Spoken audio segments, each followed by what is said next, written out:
Hello मेरे प्यारे बच्चों, कैसे हो आप सब। आज की कहानी है काव काव कुकुड़ुकू, काव काव कुकुड़ुकू। बच्चों, कुछ याद आया?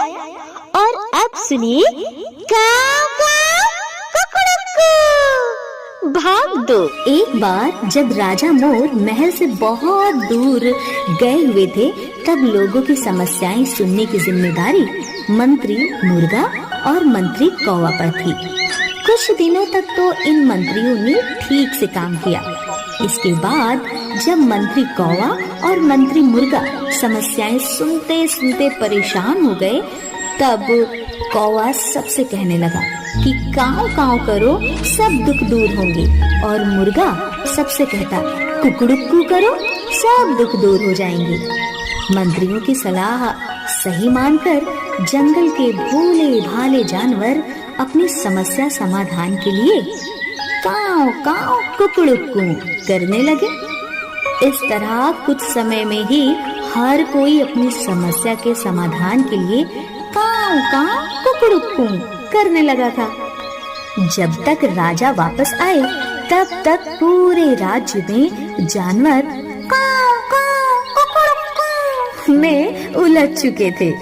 ये देख राजा मोर को गुस्सा आ गया और आदेश देते हुए कहा कि तुरंत तुम दोनों मंत्री जंगल में जाओ और सबको समझाओ, काव काव कुकुड़ुक्कू करने से कुछ नहीं होने वाला है।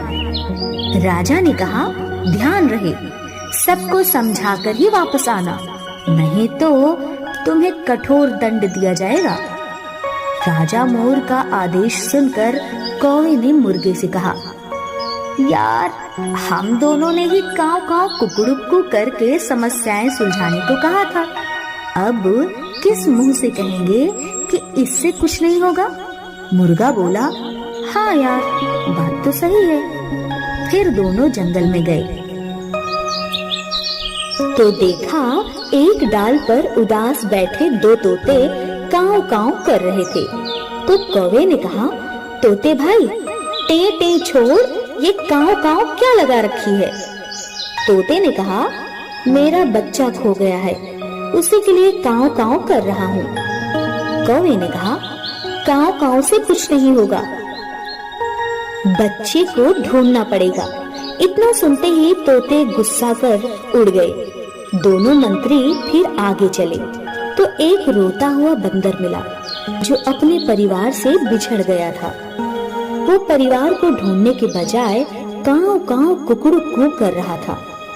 तो मंत्री मुर्गा ने कहा, परिवार से मिलना है तो उसे ढूंढना पड़ेगा, काव काव से कुछ नहीं होगा। ये सुनकर बंदर ने गुस्से में कहा, तुम चुप रहो, तुम्हें कुछ नहीं पता। अभी कुछ दिन पहले भालू को चोट लग गई थी, उसने हफ्ते भर काव काव किया और उसकी चोट का दर्द सही हो गया। मंत्री मुर्गे ने फिर कहा, ठीक हो गया, वो तो बता दिया। कितने लोग काव काव कुकुड़ुक्कू के चक्कर में मर के चले गए, जरा उन्हें भी तो गिनाओ। इतना सुनते ही बंदर गुस्से में तमतमा उठा और मुर्गे की तरफ झपटा। मुर्गा कूदकर दूर भाग गया जिससे उसकी जान बच सके। दोनों मंत्री डर गए और आगे बढ़े तो थोड़ी दूर पर एक बीमार हाथी काव काव कुकुड़ुक्कू बोलने की कोशिश करता दिखा। मंत्री कौवे ने हाथी से कहा, क्या हाथी भाई, आप चिढ़ाड़ना छोड़ काव काव कुकुड़ुक्कू में लगे हो। हाथी ने कहा, मुझे बुखार है, काव काव करके उसे ठीक कर रहा हूँ। कौवे ने कहा, काव काव करने से कुछ नहीं होगा, बुखार की दवाई खाओ, जल्द ठीक हो जाओगे।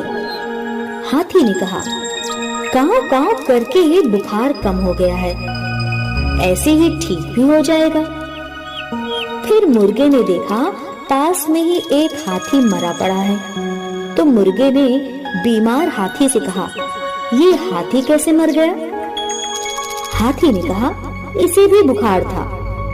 फिर मुर्गे ने कहा, इस हाथी ने भी खूब काव काव कुकुड़ुक्कू किया होगा। बीमार हाथी ने कहा, हाँ, इसने भी खूब काव काव कुकड़ुकू किया था। फिर कौवे और मुर्गे ने बीमार हाथी से कहा, तू भी काव काव करते करते इसी तरह मर जाएगा। इतना सुनते ही हाथी गुस्से से लाल हो गया और अपनी सूंड से कौवे और मुर्गे की तरफ तेज हवा फूंक दी, जिससे मंत्री मुर्गा और मंत्री कौवा फड़फड़ाते हुए दूर जा गिरे। थोड़ी देर बाद दोनों संभल कर उठे तो कौवा बोला, यार, बेवकूफ बनाना कितना आसान था। अब सही बात समझाने में तो जान खतरे में पड़ी हुई है। मुर्गा बोला, हाँ यार, अब सबको समझाते फिरेंगे तो ये सब हमें मार डालेंगे, और बिना समझाए वापस गए तो राजा मार डालेगा। अब क्या करें? फिर कई महीनों तक ऐसे ही जंगल में घूमते रहे। फिर एक दिन मंत्रियों ने सोचा, चलो वापस राजमहल चलते हैं, जो होगा देखा जाएगा। फिर वो दोनों डरते हुए राजमहल वापस आ गए। महल पहुंचते ही इन मंत्रियों ने देखा, सभा में किसी समस्या पर गंभीरता से विचार हो रहा है। ये देखकर मुर्गा तथा कौवा डर से अंदर ही अंदर कांपने लगे, पसीने से लथपथ हो रहे थे। उन्हें लग रहा था आज राजा उन्हें कठोर दंड देगा। तभी अचानक काव काव कुकड़ुकू की आवाजें आने लगी। दोनों मंत्रियों ने देखा, ये क्या? ये तो राजा मोर और फिर पूरी सभा काव काव कुकड़ुकू करने लगी है।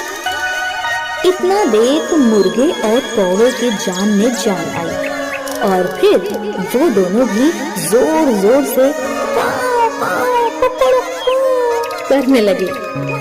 असल में अब तक पूरे राज्य में चारों तरफ काव काव कुकड़ुकू का ऐसा माहौल बन गया था कि राजा भी अंधविश्वासी हो गया था। इसलिए कहा जाता है, तार्किक बनो, अंधविश्वास से दूर ही रहो, नहीं तो ये अपने दलदल में फंसा लेगा, जिससे बाहर निकलना आसान नहीं होगा। तो बच्चों, आपको ये कहानी कैसी लगी और इससे क्या सीख मिली? चलो हम बता देते हैं। इससे ये सीख मिली कि हमें अंधविश्वास पर विश्वास नहीं करना चाहिए, और इस कहानी को लिखा था आप सभी के और हमारे दोस्त प्रकाश सत्यम ने। तो फटाफट से अगर आपने ये कहानी सुन ली है तो अपने दोस्तों में शेयर कर दो। लाइक और सब्सक्राइब करना बिल्कुल ना भूलना। Thanks for watching. Prakash Satyam की प्रेरणादायक कहानी सुनने के लिए सब्सक्राइब करें Golden Story Time YouTube channel.